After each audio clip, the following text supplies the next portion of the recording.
बंगाल के अलावा आज टुडेज चाणक्य असम, तमिलनाडु और केरल के एग्जिट पोल टुडेज चाणक्य ने जारी किए हैं। असम में बीजेपी की लैंडस्लाइड विक्ट्री का दावा किया गया है, लेकिन केरलम को लेकर टुडेज चाणक्य के एग्जिट पोल का नतीजा थोड़ा चौंकाने वाला है। टुडेज चाणक्य के मुताबिक केरल में बीजेपी को सीटें जरूर कम मिलेंगी, लेकिन वहां बीजेपी किंग मेकर की भूमिका में हो सकती है। ज्यादातर एग्जिट पोल्स की तरह टुडेज चाणक्य ने भी दावा किया कि केरल में इस बार यूनाइटेड डेमोक्रेटिक फ्रंट सबसे बड़ा अलायंस बनकर उभरेगा, लेकिन बहुमत के आंकड़ों तक नहीं पहुंचेगा। केरल की 140 सीटों में से लेफ्ट डेमोक्रेटिक फ्रंट को 10 साल बाद सत्ता में रहने के बावजूद 64 सीटें मिलती हुई दिखाई दे रही हैं। यूडीएफ सिर्फ 69 सीटों पर जाकर के रुक सकता है, जो मेजॉरिटी की मैजिक नंबर 71 से कम है, जबकि बीजेपी 7 सीटें जीत सकती है। अगर ऐसा होता है तो बीजेपी की मदद के बगैर केरल में सरकार का गठन नहीं हो पाएगा। बीजेपी किंग मेकर की भूमिका में उभर सकती है। तो ऐसी अगर कोई परिस्थिति उपजती है तो फिर क्या होगा, जानने के लिए चलते हैं हमारे सहयोगी टी राघवन के पास। राघवन केरल की और तमिलनाडु दोनों की सियासत को बहुत बारीक नज़र से परखते हैं, देखते आए हैं। तो क्या वाकई वहाँ ऐसी कोई सिचुएशन बन सकती है कि किसी को मेजॉरिटी ना मिले? राघवन जी देखिए, पहली बार एक ऐसा प्रेडिक्शन सामने आया है सौरभ, जो जैसा बीजेपी को लगता था, क्योंकि बीजेपी के तमाम नेताओं से हमारी जब तक लगातार बात हुई केरलम में, उन्होंने ऐसा ही कहा कि इस बार की सिचुएशन ऐसी होगी कि दोनों पार्टीज के पास मेजॉरिटी नहीं होगी और बीजेपी के पास जो सीटें होंगी उससे तय होगा कि कौन वहां पर मुख्यमंत्री बन रहा है। किंग मेकर की भूमिका में बीजेपी होगी।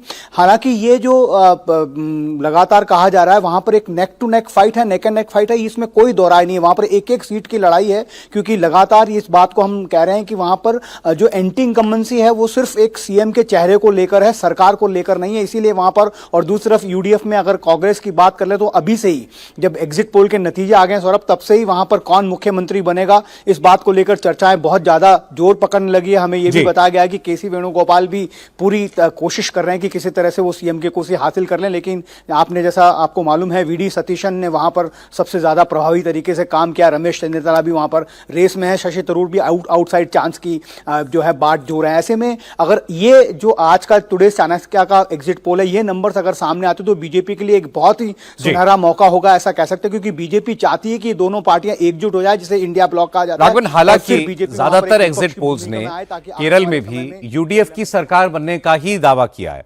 अब टुडेज चाणक्य का यह दावा है कि यूडीएफ को सबसे ज्यादा सीटें तो मिलेंगी, लेकिन उसको बहुमत नहीं मिल पाएगा। अगर ऐसा होता है तो एक विचित्र परिस्थिति तो होगी, क्योंकि बीजेपी के समर्थन के बिना सरकार का गठन मुमकिन नहीं होगा। और बीजेपी एलडीएफ हो या यूडीएफ, दोनों से उसका कोई मेल नहीं है, दोनों से उसकी समान दूरी है। इसलिए इनमें से एक को चुनना बीजेपी के लिए भी बहुत मुश्किल होगा। टुडेज चाणक्य ने तमिलनाडु को लेकर भी बड़े दिलचस्प दावे किए हैं। टुडेज चाणक्य के सर्वे के मुताबिक, इस एग्जिट पोल के मुताबिक, तमिलनाडु में स्टालिन की अगुवाई में डीएमके गठबंधन एक बार फिर से सरकार बनाने जा रहा है। हालांकि ट्रेडिशनली दूसरे नंबर पर एआईएडीएमके की बजाय तमिलनाडु की सियासत में एक नई एंट्री होने वाली है, एक्टर विजय की टीवीके पार्टी के तौर पर। टुडेज चाणक्य के एग्जिट पोल के मुताबिक तमिलनाडु में एआईएडीएमके और बीजेपी का गठबंधन सिर्फ 45 सीटें ला सकता है, टीवीके को 63 सीटें मिल सकती हैं। ये वैसे ही है जैसे कल एक और एग्जिट पोल में टीवीके की पार्टी को नंबर 1 पार्टी बनने की भविष्यवाणी की गई थी। अब टुडेज चाणक्य का सर्वे भी कह रहा है कि नंबर 1 नहीं, लेकिन नंबर 2 पार्टी बन सकती है टीवीके। राघवन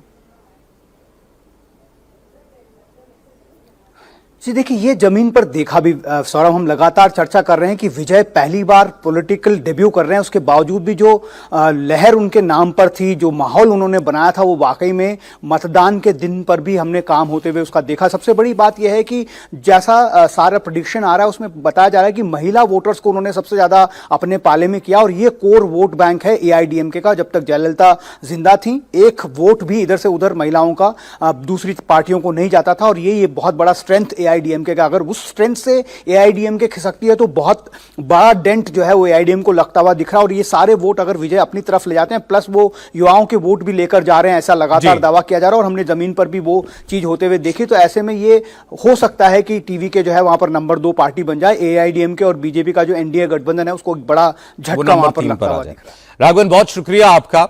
और तमिलनाडु की बात करें तो एग्जिट पोल्स को अगर एनालाइज करते हैं तो एक बात साफ है, तमिल फिल्मों के सुपरस्टार विजय इस बार तमिलनाडु की राजनीति के एक बड़े खिलाड़ी बनकर उभरेंगे।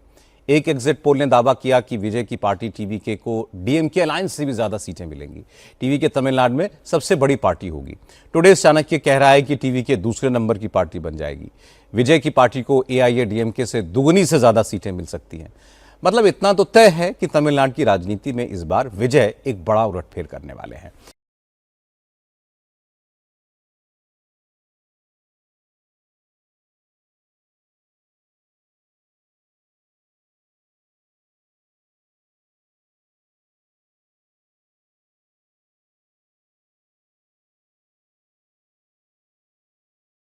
मध्य प्रदेश के जबलपुर में आज एक दुखद हादसा हुआ।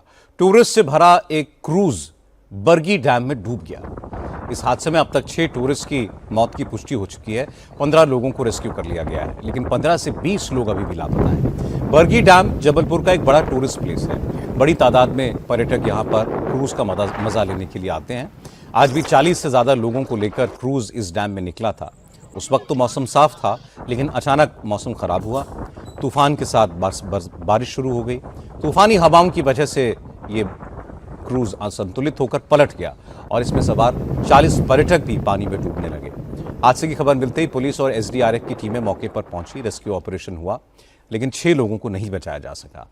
अंधेरा होने की वजह से भी अभी रेस्क्यू पूरी तरीके से खत्म नहीं हुआ है और मुश्किल होता जा रहा है।